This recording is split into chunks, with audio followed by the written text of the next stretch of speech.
Here's the thing. When it comes to exercise equipment, I'm a minimalist. But there is one item I cannot live without. I'm talking about resistance band, booty band, also known as mini band. I like it so much because it is lightweight, portable, inexpensive, and extremely effective. As soon as you put the resistance band around your thighs, your gluteus medius, your hamstrings, as well as your outer thighs or your abductors instantly activate to compensate for that pressure of the band. Today I want to show you all the exercises I do when I train my legs and tone my booty. Let's jump right into it. But before we do, please do 3 things.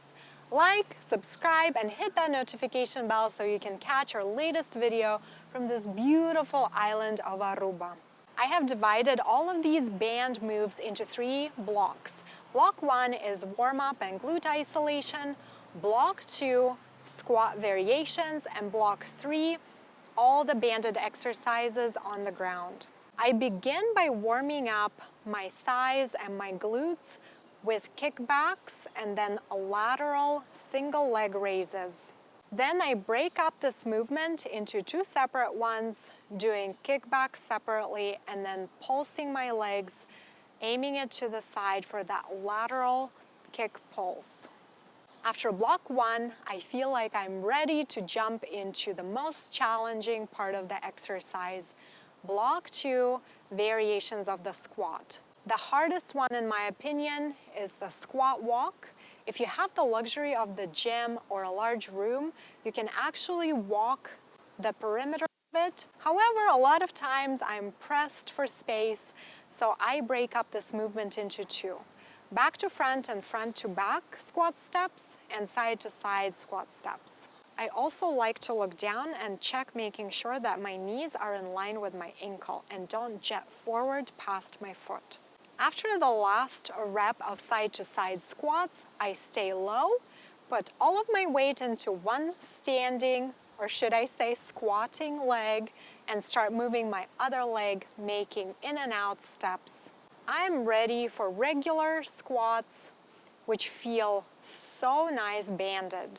I remind myself to go as low as I possibly can, and on the way up, to just add that extra activation and flex in the glutes.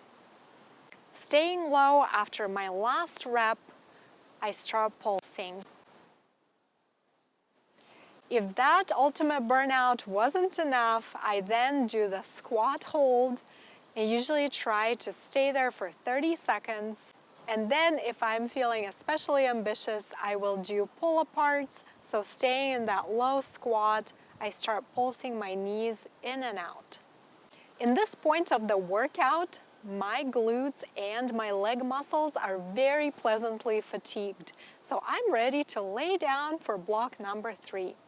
I like to start with another glute isolation exercise that is very similar to the first one I do, but this one is performed horizontally. I lay with a neutral spine on my stomach and then extend that leg away from my torso and then pulse up, pausing at the top, engaging that glute. Next comes one of the most relaxing exercises, if you can say that, is clam shells. Laying on my side and cradling my head in my palm, I keep my feet together and just start moving my knees apart, in and out, resisting that band, staying on that last rep, and finish it with pulses yet again. At this point, I get into a glute bridge position and follow with a hip thrust and pull apart, pushing through the heels, pretending that the hips are a dead weight and you're only moving it with your legs.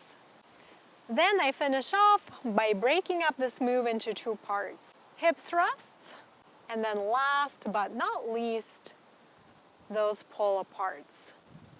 If this is the end of my workout, I usually do these to failure, so as many reps as I possibly can. I hope this video was helpful and you got some ideas on how to use those mini bands.